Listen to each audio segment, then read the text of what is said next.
Shalom, selamat pagi Bapak Ibu Saudara terkasih dalam Tuhan Yesus Kristus. Selamat datang dan selamat beribadah bagi para jemaat yang baru kembali hadir melalui live streaming dari Facebook maupun YouTube. Kami mengucap syukur kita bisa bersama-sama hadir di tempat ini beribadah di Ibadah Raya Safari Park Baptist Fellowship. Kiranya Tuhan terus memberikan kesehatan kepada kita semua, kita bisa bersama-sama hadir di tiap minggunya di ibadah SPBF. Ada beberapa hal yang saya ingin sampaikan untuk kita semua. Saya mengucapkan selamat ulang tahun untuk Bapak Tommy Andreas dan Saudara Atorius Ramumba. Kiranya Tuhan memberkati saudara-saudara kita, sehingga apa yang diperlukannya Tuhan jawab. Saya mengingatkan kepada kita semua untuk bisa sama-sama hadir di ibadah doa setiap hari Rabu jam 6 sore, dan ada doa ibadah fajar umum pagi safari di Sabtu jam setengah 6 pagi. Dan saya mengundang untuk kita semua jemaat yang hadir di pagi hari ini maupun yang mengikuti live. Minggu depan kita akan merayakan ibadah KKR dan perayaan ulang tahun SPBF yang ke-10. Saya minta kita semua untuk bisa hadir, bisa ajak keluarga, ajak saudara kenalan kita untuk bisa sama-sama hadir. Kita bisa mendapatkan berkat firman Tuhan yang akan disampaikan oleh Pendeta Iwan Simbolon. Tempat ada di Safari Resort di lantai 3 jam 6 sore. Saya ulang, jam 6 sore di Safari Resort lantai 3. Saya mengundang untuk kita semua bisa sama-sama hadir di ibadah minggu depan. Jadi pagi tidak ada, kita langsung di ibadah sorenya ke malam.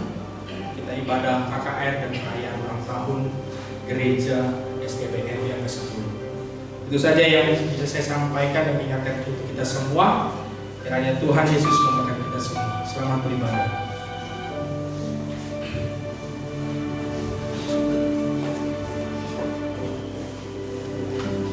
Shalom, selamat pagi, Bapak Ibu Saudara terkasih dalam Tuhan. Puji nama Tuhan, kita masih diberikan waktu dan kesempatan untuk kita mau bersyukur kepada Tuhan. Mari saya mengajak bagi kita, Bapak Ibu Saudara terkasih, kita persiapkan hati kita untuk masuk ibadah kita. Mari kita ambil satu dulu secara pribadi.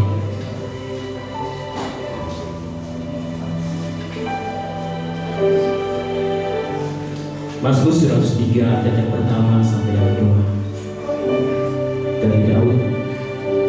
Pujilah Tuhan, hai jiwaku, pujilah namanya yang kudus, hai segenap hatiku.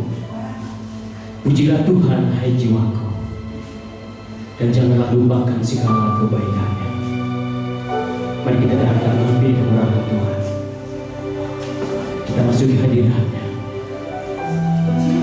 Dia sangat kudus, sebab Dia kudus.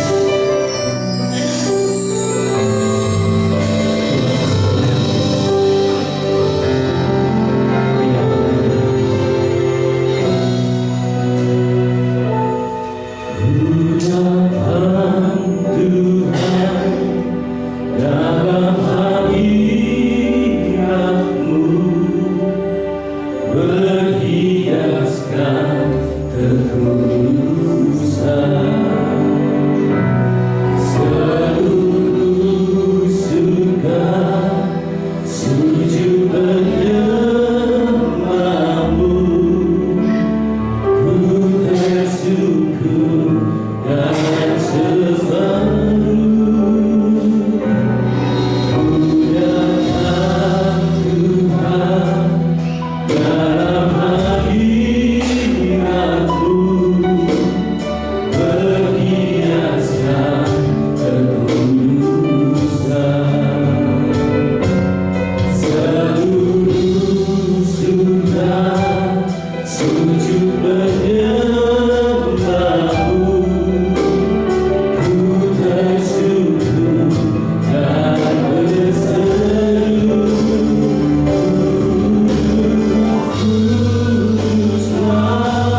datang memasuki hadirat-Mu ya Bapa pagi hari ini. Perhiaskan kekudusan Tuhan. Terima kasih Bapa, terima kasih Yesus. Engkau sudah melayakkan kami Tuhan. Engkau sudah menguduskan kami. Melalui pengorbanan-Mu, melalui curahan darah-Mu yang kudus. Engkau telah memulihkan kami Tuhan.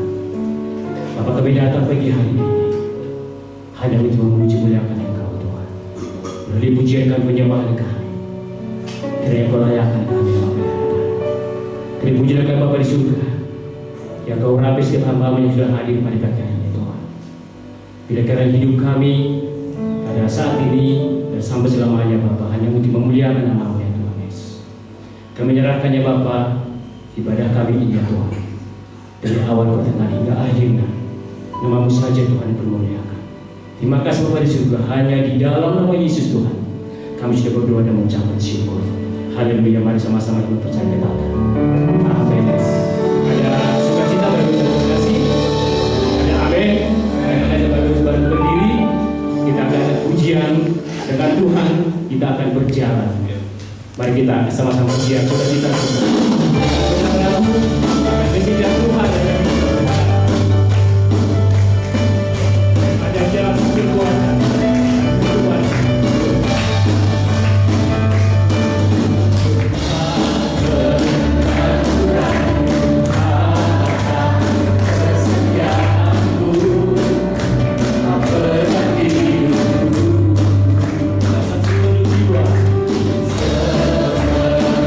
Jiwa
memberikan persembahan, persembahan syukur kita, perpuluhan kita.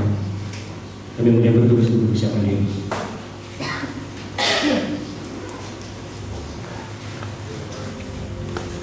Bagi yang memberi terambil dari Mazmur 54 ayat ke-8. Dengan rela hati aku mempersembahkan korban kepadamu. Bersyukur sebab namamu baik, ya Tuhan. Sebelum persembahan kita datang, mari kita angkat pujian. Tuhanlah kekuatan dan mazmur. Ya gunung batu juga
Inilah persembahan kami ya Tuhan, kiranya Engkau memberkati persembahan ini menjadi untuk pelayanan di tempat ini ya Tuhan.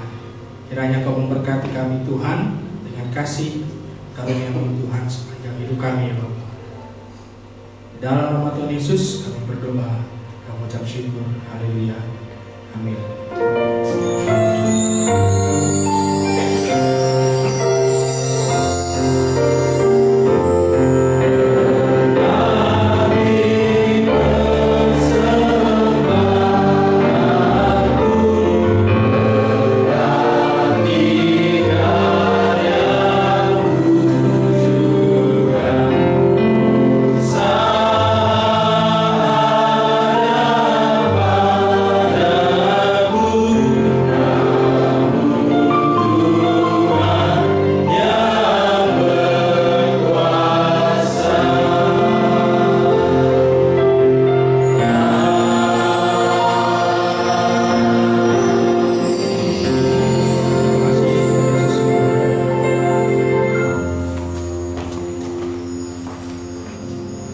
Kita akan sama-sama memasuki pembacaan firman Tuhan yang terambil dari Yakobus 4 ayat ke-8. Mari jemaat kami duduk berdiri bersama-sama.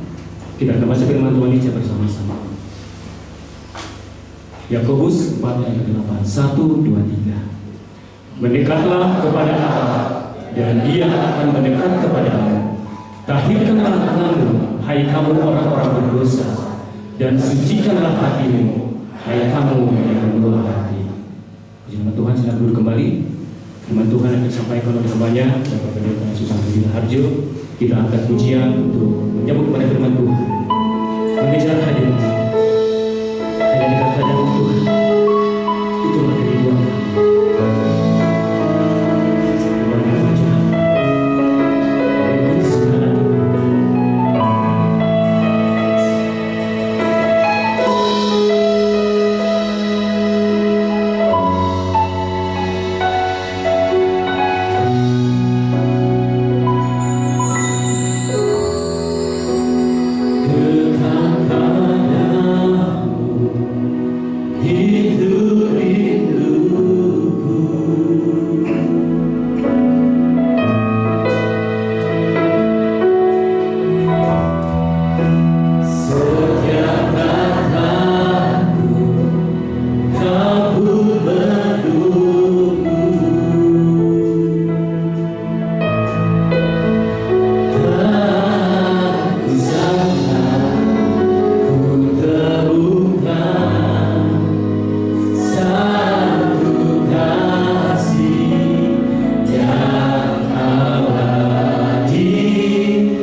dan di setiap tempat.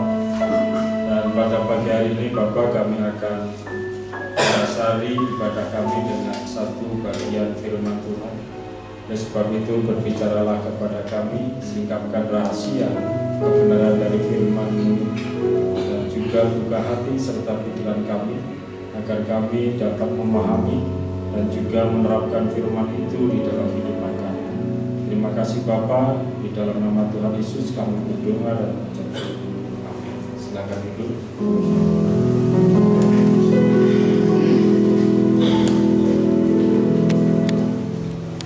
Salam.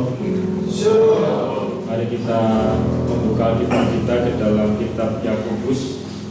Yakobus pasal 4 ayat yang ke-8. Kalau kita lihat dari perikop di Alkitab yang kita pegang, judulnya adalah hawa nafsu dan persahabatan. Tetapi di tengah-tengah nas ini ada satu ungkapan yang sangat luar biasa. Mendekatlah kepada Allah dan Ia akan mendekat kepadamu. Tarikkanlah tanganmu, hai orang-orang berdosa, dan sucikanlah hatimu, hai kamu yang mendua hati. Terima kasih untuk waktu yang diberikan kepada kami berbagi firman Tuhan, Pak Penguasa Tiga. Ketika saya dan saudara melihat bagian ini, maka kita memahami yang pertama, firman Tuhan meminta agar kita mendekat.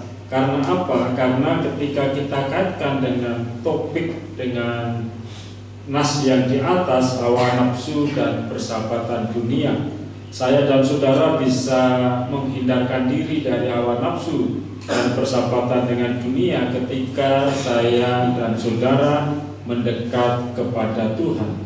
Ini suatu kebenaran yang sangat luar biasa, karena ketika kita memberi waktu kita untuk senantiasa mendekat pada Tuhan, dan salah satu contohnya ialah kita mengutamakan Tuhan, kita memberi waktu Tuhan di tengah-tengah aktivitas kerja saya dan saudara. Sebelum kita memulai suatu pekerjaan, Bapak, Ibu, dan saudara memberi waktu sejenak untuk beribadah kepada Tuhan. Ini salah satu cara bagaimana kita mendekat pada Tuhan. Mendekat pada Tuhan berarti kita mengutamakan Tuhan di dalam kehidupan saya dan saudara. Kita memberi waktu kepada Tuhan bisa dengan cara-cara kegiatan gerejawi, tetapi lebih daripada itu sebenarnya bagaimana saya dan saudara memberi waktu khusus kepada Tuhan. Barangkali ketika pagi kita bersaat teduh, mau tidur kita membaca firman Tuhan, atau sambil melakukan begitu banyak pekerjaan kita memuji nama Tuhan. Semuanya itu adalah sarana bagaimana kita bisa mendekatkan diri kepada Tuhan. Saya sering melakukan ketika misalnya sedang kerja apapun juga, saya selalu menyanyikan lagu-lagu pujian. Sembari beraktivitas apapun, lagu-lagu pujian saya coba saya nyanyikan. Karena apa? Karena ini adalah suasana, sarana bagaimana saya dan saudara bisa mendekatkan diri kepada Tuhan. Jadi mendekatkan diri kepada Tuhan dengan Tuhan itu bukan saja melewati berbagai acara-acara gerejawi. Bisa melewati acara gerejawi, ada acara kebaktian minggu, ada jam doa, ada aktivitas-aktivitas, barangkali ada kelompok tumbuh bersama, kelompok sel. Semuanya itu adalah sarana bagaimana kita bisa mendekatkan diri pada Tuhan. Tetapi yang lebih daripada semuanya itu adalah bagaimana saya dan saudara punya waktu tersendiri, punya waktu khusus untuk memuji Tuhan, untuk menyembah Tuhan. Barangkali di waktu pagi kita mengutamakan Tuhan,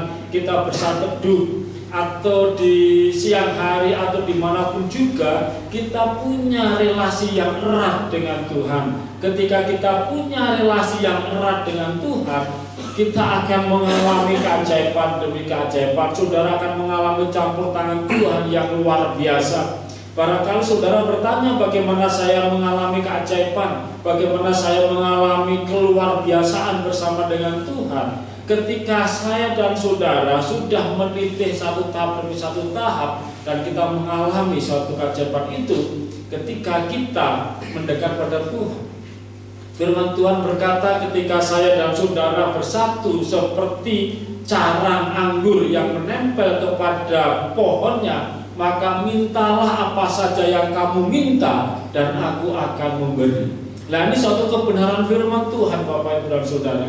Kalau boleh saya bersaksi, di bulan Juni kemarin saya wisuda untuk studi saya di Salatiga di Universitas Kristen Satya Wacana. Saya wisuda di sana dan ini suatu hal yang sangat luar biasa bagi saya. Saya sebagai seorang kepala rumah tangga sedang membiayai 3 anak saya yang sekolah, 2 kuliah, puji Tuhan yang 1 sudah selesai. Terus 1 masih sekolah, istri saya sakit dengan breast cancer, harus memikirkan. Dan di tengah-tengah suasana yang seperti itu, ya hanya dekat dengan Tuhan saja.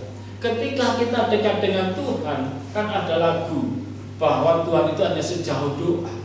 Nah, ini kebenaran ini menolong saya dan saudara untuk melihat bahwa memang Tuhan itu sejauh doa itu. Ketika saya dan saudara senantiasa mendekatkan diri dengan Tuhan dalam doa, doa itu tidak harus kita ucapkan seperti tradisi Yahudi misalnya. Tradisi Yahudi itu dalam sehari berdoa itu 3 kali. Pagi hari, siang hari, sore, dan mereka berdoa dengan gaya yang luar biasa. Dan saudara perhatikan bagaimana Tuhan Yesus menegur mereka. Jangan berdoa seperti orang Farisi. Karena apa? Karena ketika mereka berdoa, mereka tuh berteriak-teriak. Mereka ingin dilihat orang. Doa saya dan saudara tidak harus seperti itu. Dan bahkan tidak perlu kita berdoa seperti itu. Kita bisa berdoa di dalam hati saya dan saudara. Ketika saudara sedang bekerja, ketika saudara sedang bersahabat, ketika saudara sedang bermain, hati saudara berdoa. Ketika saya dan saudara sedang mengendarai kendaraan, kita bisa berdoa dalam hati kita. Ini adalah doa yang perlu kita ucapkan. Karena apa, saudara? Karena ketika kita berdoa, kita mendekatkan diri dengan Tuhan. Tuhan dekat dengan saya dan saudara.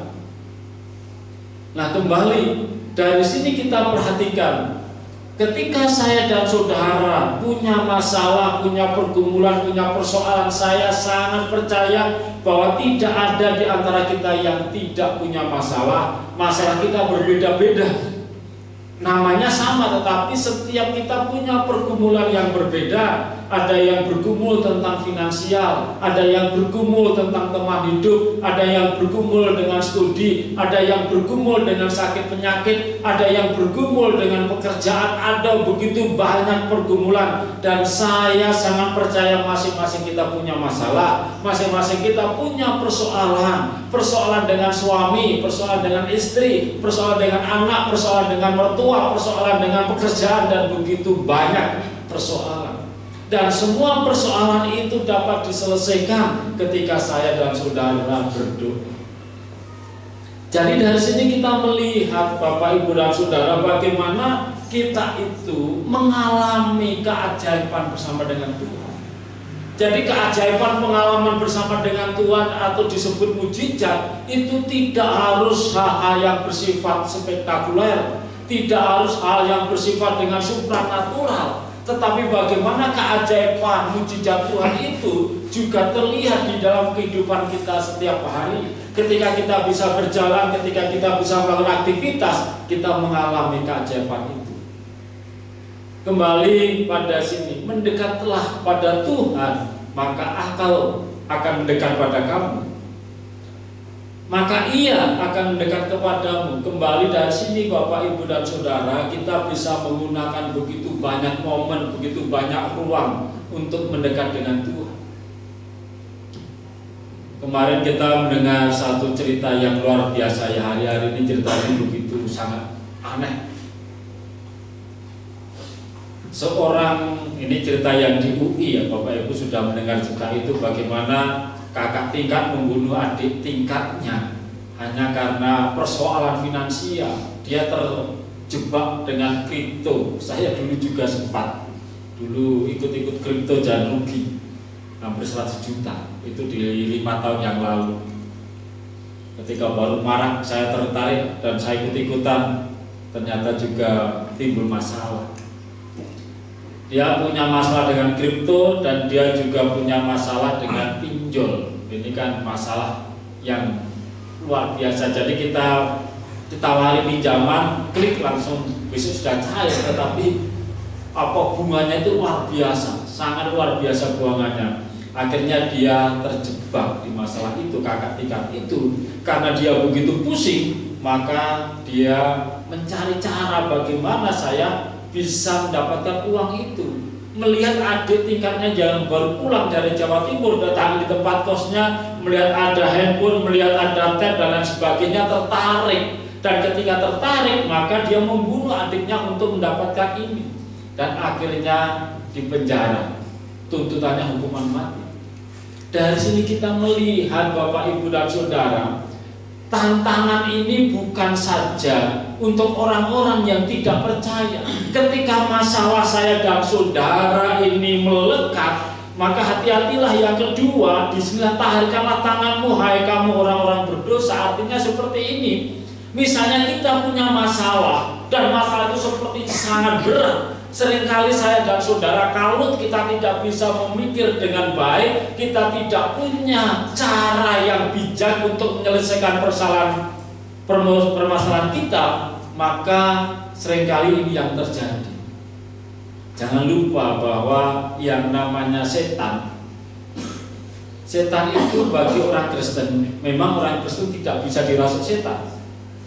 Karena apa? Karena ada Roh Kudus. Tetapi orang Kristen bisa dipengaruhi setan. Pikiran kita digoda, hati kita digoda, sehingga ketika pikiran dan hati kita gelap, maka kita bisa melakukan hal-hal yang tidak sesuai dengan kebenaran firman Tuhan. Ada begitu banyak hamba Tuhan, ada begitu banyak pendeta, ada begitu banyak orang Kristen yang melakukan kejahatan. Di bulan Juni saya ke Jawa Tengah. Bulan Juni ini, di bulan Juni saya ke Jawa Tengah dan saya ketemu dengan para pendeta. Pada akhirnya kami ngobrol, dan ketika ngobrol maka ada satu pendeta yang menceritakan bahwa temannya itu menjadi pendeta di Kupang. Kalau ada yang dari Kupang, ini bukan apa-apa, hanya cerita sungguhan fakta aja, bahwa ada ibu pendeta yang dibunuh. Ketika mencari siapa pembunuhnya, ini sesuatu yang luar biasa. Ketika dicari pembunuhnya, tidak lain adalah suaminya sendiri yang sama-sama pendeta. Sesuatu yang tidak masuk akal. Tetapi kenapa bisa? Seringkali Bapak Ibu dan Saudara, ketika kita aktif bergereja, kegerejaan saya dan saudara itu hanya berupa aktivitas, bukan buah dari persekutuan kita dengan Tuhan. Yang diperlukan adalah bagaimana kita punya hubungan, kita punya relasi yang erat dengan Tuhan. Ketika kita punya relasi, punya hubungan yang erat dengan Tuhan, maka Tuhan itu akan mendekat dengan kita. Sehingga ketika kita punya masalah, barangkali kita sedang marah dengan istri, marah dengan anak, marah dengan teman, marah dengan atasan, marah dengan bawahan. Ketika kita dekat dengan Tuhan, pikiran kita tetap tenang. Ada banyak kan bagaimana bawahan membunuh atasan di Tanjung Priok. Itu peristiwa terjadi, itu di dekat rumah saya. Jadi ini ada sekretaris di suatu perusahaan kapal. Sekretaris ini terlilit terlilit pinjaman. Dan ketika terlilit pinjaman, maka ambil uang perusahaan.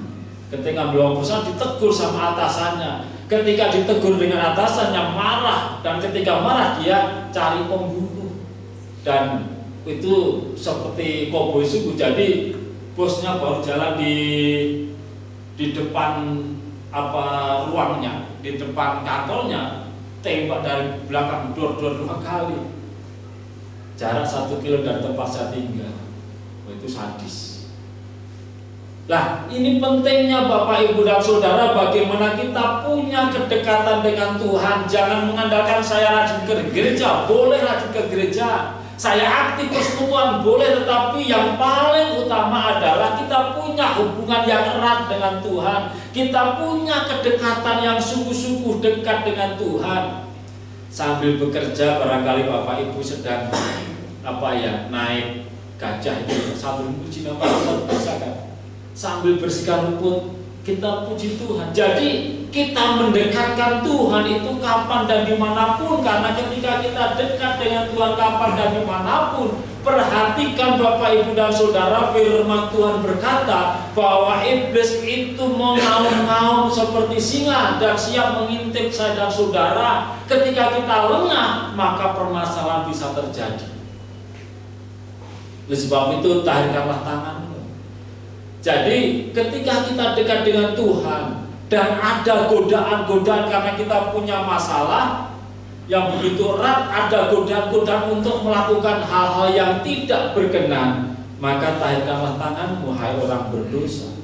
Jangan sampai saya dan saudara itu melakukan suatu persoalan, melakukan suatu dosa yang untuk kemudian justru menyesatkan kita.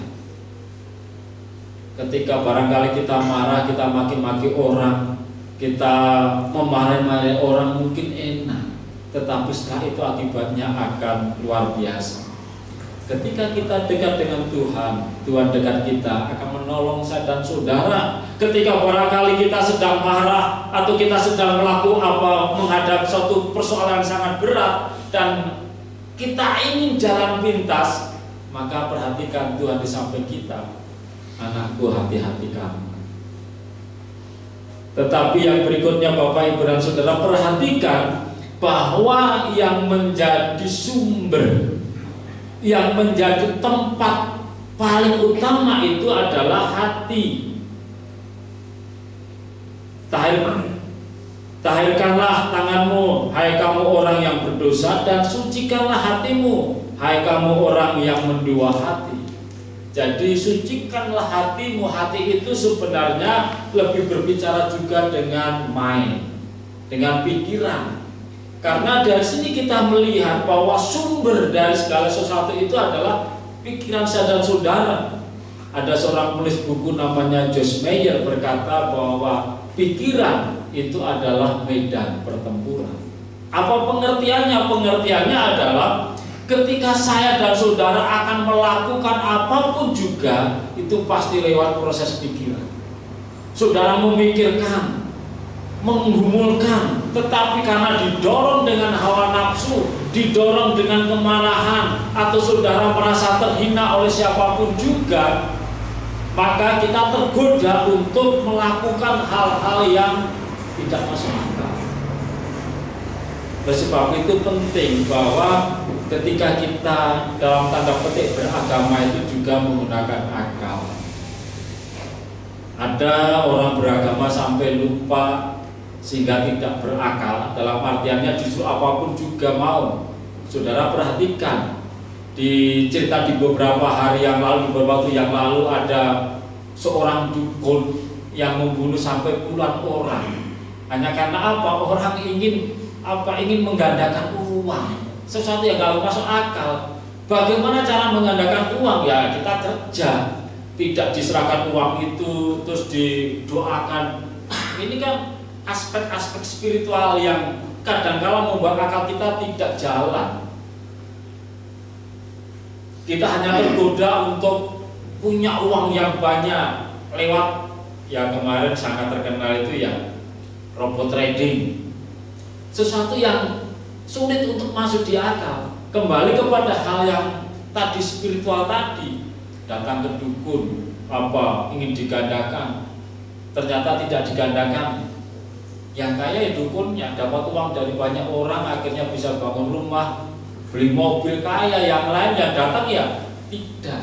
Jadi agama itu juga harus dapat dipahami dengan akal.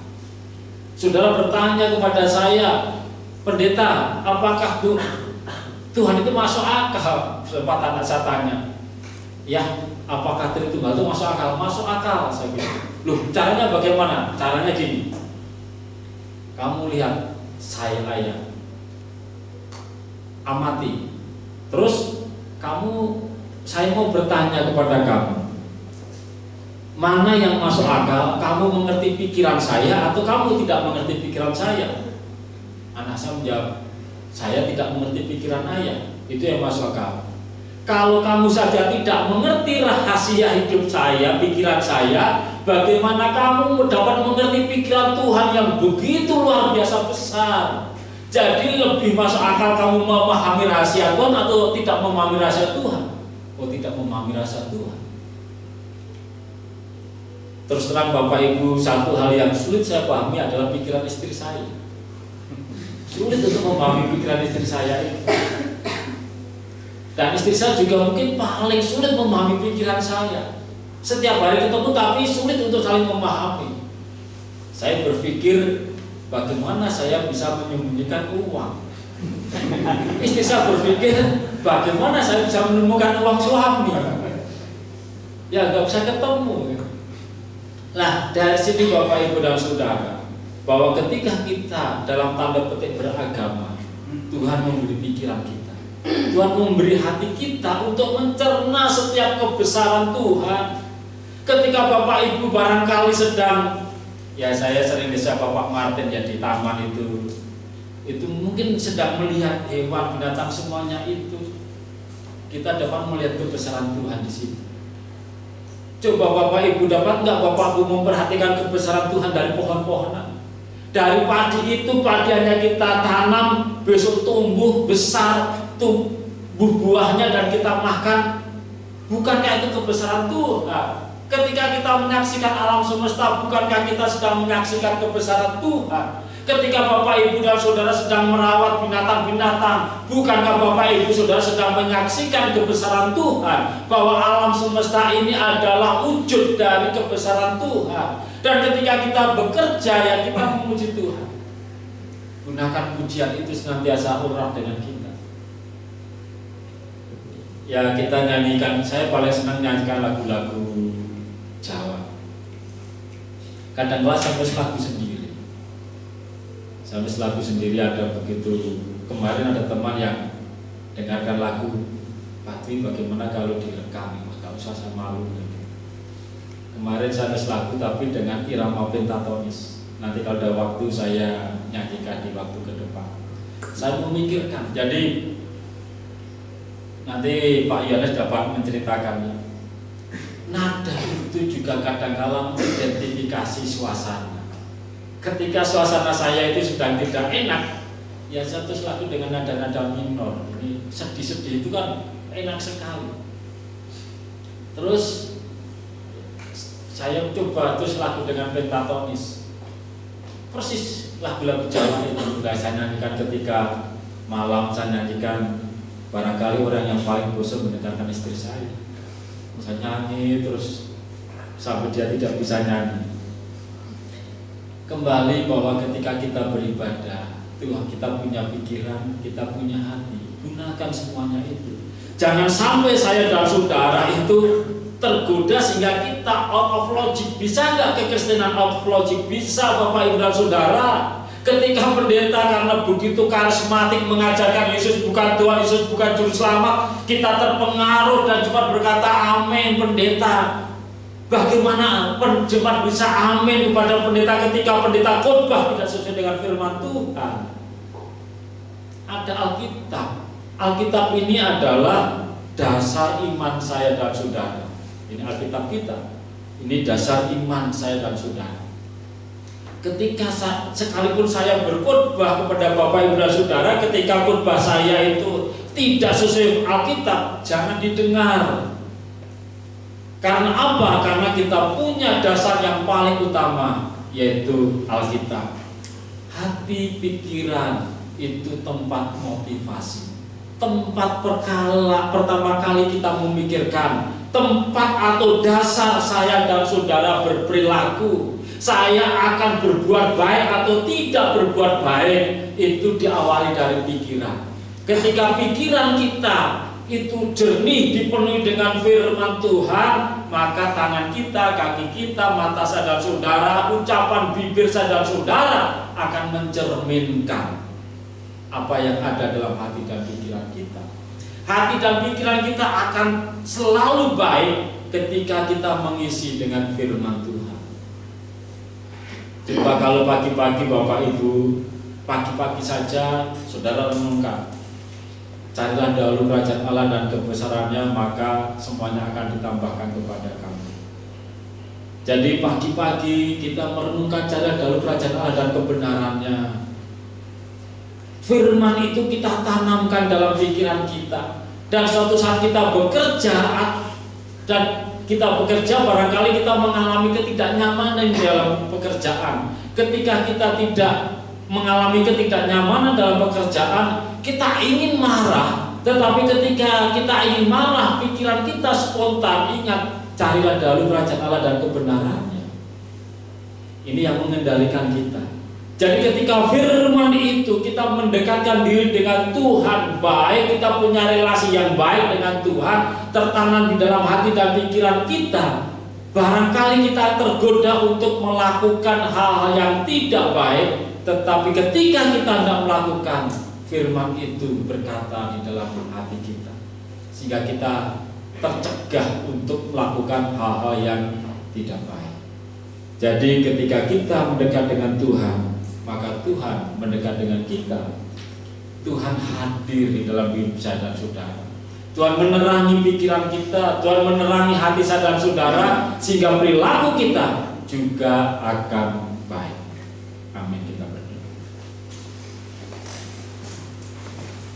Bapak, terima kasih untuk kebenaran firman Tuhan yang Engkau berikan kepada kami.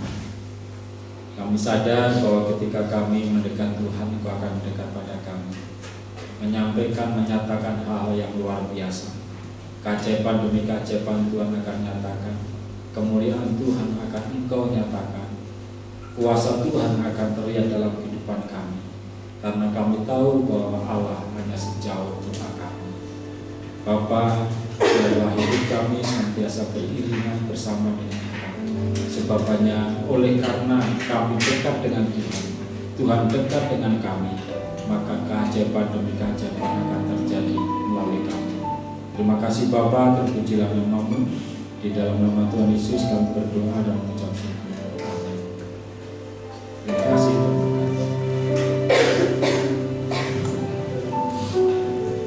Terima kasih untuk kebenaran Tuhan yang sungguh luar biasa, yang sebagaimana hambanya Bapak Pendeta Dwi. Semua diberkati, amin. Mari kita semakin hari semakin mendekatkan diri kita kepada Tuhan. Tuhan itu selalu ada di dekat dengan kita. Kita yang terkadang lupa dan tidak peduli bahwa Tuhan itu sudah memberikan hidup kita. Mari Bapak Saudara terkasih, melalui firman Tuhan pagi hari ini, hidup kita semakin mendekat kepada Tuhan. Sebesar apapun persoalan hidup kita, tantangan hidup yang kita alami, saya yakin percaya bahwa Tuhan mampu memberikan yang terbaik. Mari kita berdiri bersama-sama. Kita akan meresponi kepada firman Tuhan ini. Dalam pujian hanya dekat kasih Bapa, hanya ketenangan jiwa. Hanya Tuhan yang tahu isi hati kita.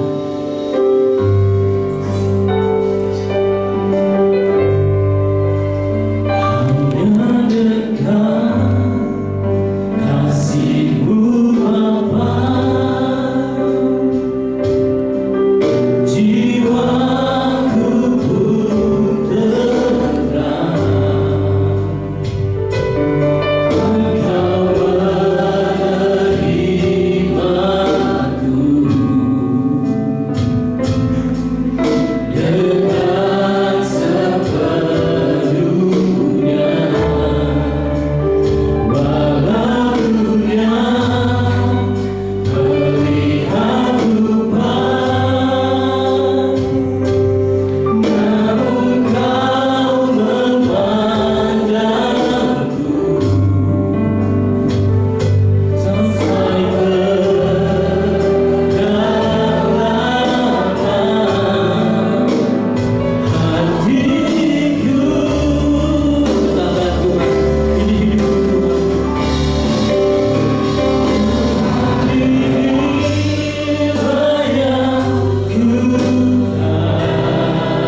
setiap kehidupan kami Tuhan, mulai hari ini dan ke depannya Tuhan, supaya kami memiliki hubungan yang intim dengan Kau, semakin bisa mendekat dan semakin mendekat dengan Kau Tuhan. Kiranya Tuhan memberkati hidup kami dan mengingatkan kami bila kami jauh daripada-Mu ya Tuhan. Di dalam nama Tuhan kami percaya bahwa Engkau menolong kami Bapa. Mari Bapak Ibu Saudara, arahkan kedua tangan kita untuk menerima berkat daripada Tuhan kita Yesus Kristus. Kiranya Engkau diberkati dalam keluargamu, dalam pendidikan anakmu, dalam segala pekerjaan dan usaha yang dikerjakannya, sehingga bisa menjadi berkat bagi banyak orang. Dan pulanglah dengan kasih, sukacita, damai sejahtera daripada Tuhan kita Yesus Kristus sampai datang yang kedua kalinya. Tuhan Yesus memberkati kita semua. Amin.